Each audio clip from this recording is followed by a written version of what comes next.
తెలంగాణ రాష్ట్రంలో అధికారంలో ఉన్నటువంటి కాంగ్రెస్ పార్టీ అసెంబ్లీ ఎన్నికల సమయంలో మరి రాష్ట్ర ముఖ్యమంత్రి రేవంత్ రెడ్డి గారి ప్రభుత్వం మేము అధికారంలోకి వస్తే తెలంగాణ రాష్ట్రంలో ఉన్నటువంటి వికలాంగులందరికీ కూడా ఆర్టీసీలో ఉచిత రవాణా సౌకర్యం కల్పిస్తామని చెప్పేసి కాంగ్రెస్ పార్టీ అభయాస్త్రం ఎన్నికల మేనిఫెస్టోలో మరి 29వ అంశంగా చేర్చడం జరిగింది.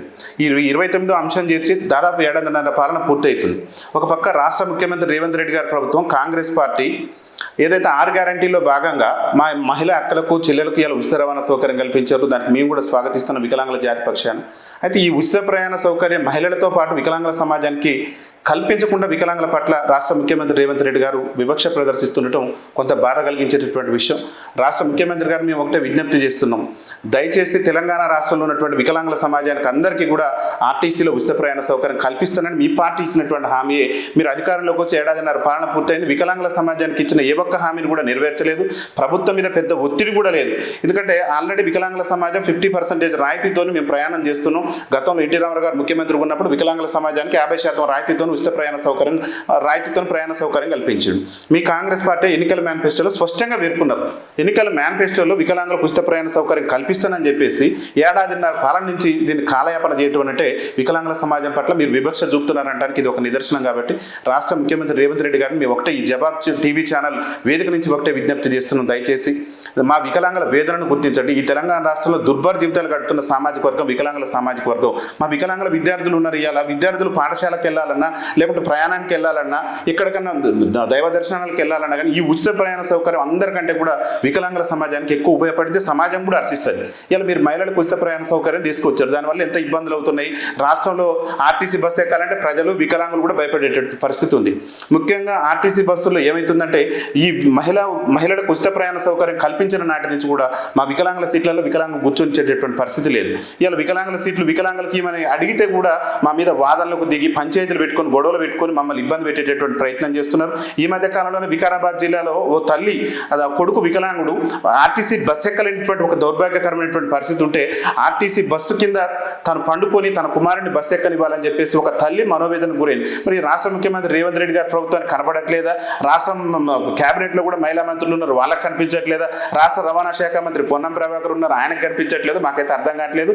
ఈ మధ్య కాలంలో మేము కూడా మా వికలాంగుల సమాజం ఆర్టీసీ బస్సులో ఎదుర్కొన్నటువంటి ఇబ్బందుల మీద మేము స్వయంగా మగపిల్లలమైన మేము చీరలు కట్టుకొని ఈ ప్రభుత్వానికి మా వేదన తెలియజేసినాం, మా బాధను తెలియజేసినాం.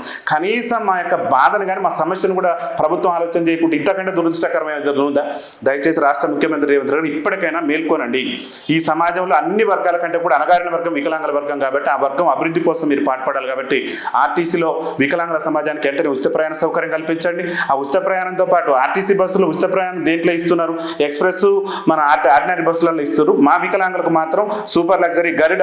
అసలు ఈ తెలంగాణ రాష్ట్రంలో ఉన్నటువంటి ఆర్టీసీ డిపోలో ఎన్ని బస్సులు అయితే ఉంటాయో అన్ని బస్సుల్లో కూడా వికలాంగుల సమాజానికి ఉచిత రవాణా సౌకర్యం కల్పించాలి. అదనంగా కూడా సీట్లు కేటాయించాలి. ఎందుకంటే ఈ ఉచిత ప్రయాణం కారణంగా మా సీట్లలో సకలాంగులు కూర్చుంటున్నారు. సకలాంగులు కనుక వికలాంగుల సీట్లు ఆక్రమిస్తే క్రిమినల్ కేసు చేసేటటువంటి ఒక చట్టం తీసుకురండి. అదేవిధంగా వికలాంగుల సమాజానికి ఉన్న సీటుతో పాటు అదనంగా మరో 2 సీట్లు కేటాయించే విధంగా రాష్ట్ర ప్రభుత్వం చర్యలు తీసుకోవాలని చెప్పేసి రాష్ట్ర ముఖ్యమంత్రి రేవంత్ రెడ్డి గారికి పొన్నం ప్రభాకర్ గారు కూడా గొప్పలు చెప్తున్నారు. మేము వచ్చినాక అది చేస్తున్నాం, ఇది చేస్తున్నాం, మార్పులు చేస్తున్నాం, ఏదో గొప్ప ప్రపంచాన్ని ఏదో ఉద్ధరిస్తున్నామని చెప్తున్నారు. వికలాంగుల సీట్లు వికలాంగులకు ఇవ్వలేనటువంటి మంత్రిగా మీరున్నారు. వికలాంగులకు ఉచిత ప్రయాణ సౌకర్యం కల్పించలేనటువంటి పరిస్థితులు మీ ప్రభుత్వం ఉంది. కాబట్టి ఇప్పటికైనా ఆలోచన చేసి వికలాంగుల అభివృద్ధికి వికలాంగుల సంక్షేమానికి పాటుపడితేనే ఈ బంగారు తెలంగాణ ఉండేటటువంటి అవకాశం ఉంటుంది. ఈ ప్రజాపాలన నిజమైనటువంటి ప్రజాపాలన అనిపించుకుంటుంది. కాబట్టి దయచేసి ఆర్టీసీలో ఉచిత ప్రయాణ సౌకర్యం కల్పించే విధంగా వెంటనే ప్రభుత్వం చర్యలు తీసుకోవాలని చెప్పేసి ఈ జవాబ్ టీవీ ఛానల్ వేదిక నుంచి మా భారత వికలాంగుల హక్కుల ప్రొటెక్షన్ సమితి కమిటీ పక్షాన విజ్ఞప్తి చేస్తాం. ఛానల్ని సబ్స్క్రైబ్ చేసుకోండి అన్న. పక్కనున్న గంటను నొక్కండి. గంటను నొక్కితే మేము ఎప్పుడు ఏ వీడియోలు డిజబిలిటీ గురించి పెట్టినా కానీ మీకోసం వెరిఫికేషన్ వస్తూనే ఉంటుందన్న. గంటను నొక్కండి, మా ఛానల్ని సబ్స్క్రైబ్ చేసుకోండి. 2 పనులు చేయండి అన్న. ఇంకోటి లైక్ చేయండి, షేర్ చేయండి, కమెంట్ చేయండి అన్న. మన డిజబిలిటీ ఛానల్ అన్న, ఇది మనమే సపోర్ట్ చేసుకోవాలి. అదే అన్న. Thank you.